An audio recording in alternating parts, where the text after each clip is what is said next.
What's up everyone, it's Hitman89, hope you're having an awesome day. I'm gonna be giving away a bunch of smaller PC and PS5 games, more details at the end of the vid. But for now, are you considering buying a PC or a PS5? Or do you already own one and you just click this vid to start a fight in the comments section? Either way, you've come to the right place, cause today we'll be answering the following question.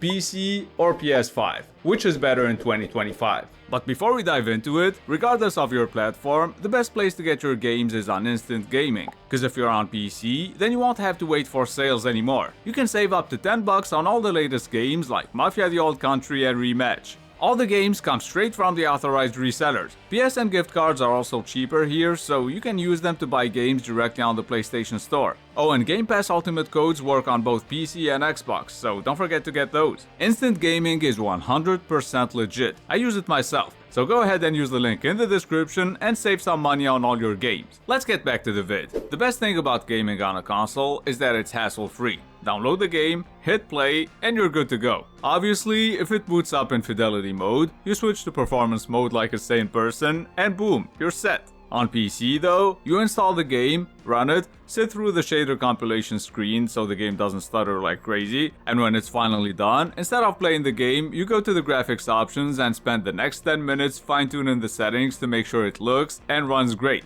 At least that's what I do. And that's if I'm not playing one of those shitty games that crashes every 2 minutes like Monster Hunter Wilds, or a horribly optimized one like Wu-Chang Fallen Feathers. I ended up uninstalling it after just 10 minutes, cause I guess I'll just wait for more patches before I can play it. A blue screen of death and other random issues are also part of the PC experience. You don't have to worry about any of that on console. But consoles are only powerful for the first year. That's when most games have graphics that look as good as the high preset on PC. In 2025 though, all the recent games look more like a mix of low and medium preset.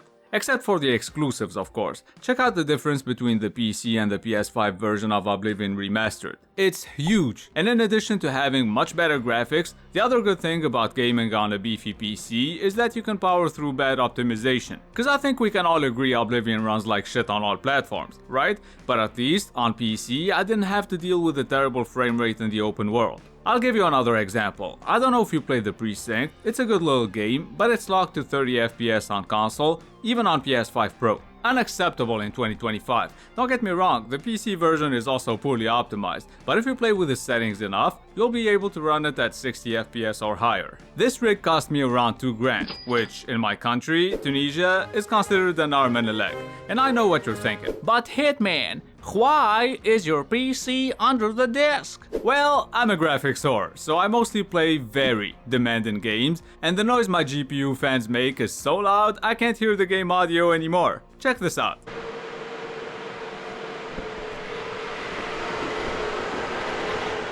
Funny how it says be quiet, but it sounds like a fucking blow dryer. I mean, to be honest, the CPU fan is pretty quiet. It's the GPU that gets crazy. Anyway, let's talk about games and more specifically, PS5 exclusives. This year, we've only had Death Stranding 2 and we'll be getting Ghost of Yotei in a couple of months. Hopefully next year will be better. But seriously, some of the best games you can play on PC are former PlayStation exclusives. If you're not a huge fan of strategy or survival games, then you're fucked. Cause aside from Xbox games that also come out day one on PC, pretty much 99% of PC exclusives are early access games. That being said, although high-end gaming computers can be expensive, you end up saving some money on games and subscriptions. Cause whether you get your games directly on Steam or from cheaper places like Instant Gaming, you're getting them 10 to 15 bucks cheaper than on console. Plus you don't need the subscription to play online. However, there are considerably more cheaters on PC than on console, so keep that in mind. Personally, I prefer the keyboard and mouse for RTS and first-person games,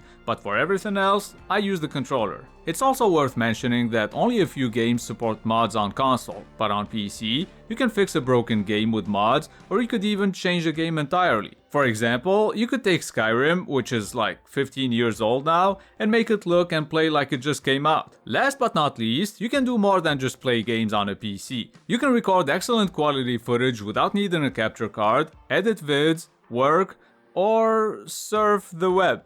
It's crazy how the PS5 still doesn't have an actual browser. Alright, let's wrap this up.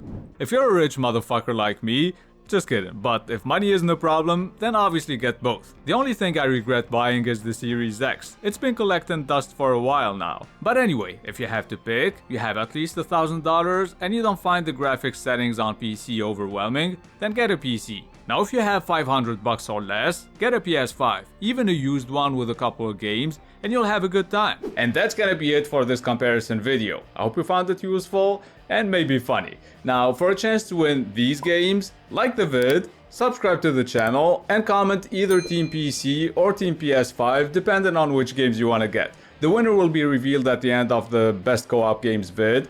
Good luck. It's been Hitman89. Have a good one. I ain't the one to fuck with. Now they looking nervously, and I don't really care what you think of me respectfully. You can kick rocks if you think you're fucking better. See, I will outwork you, turn you to an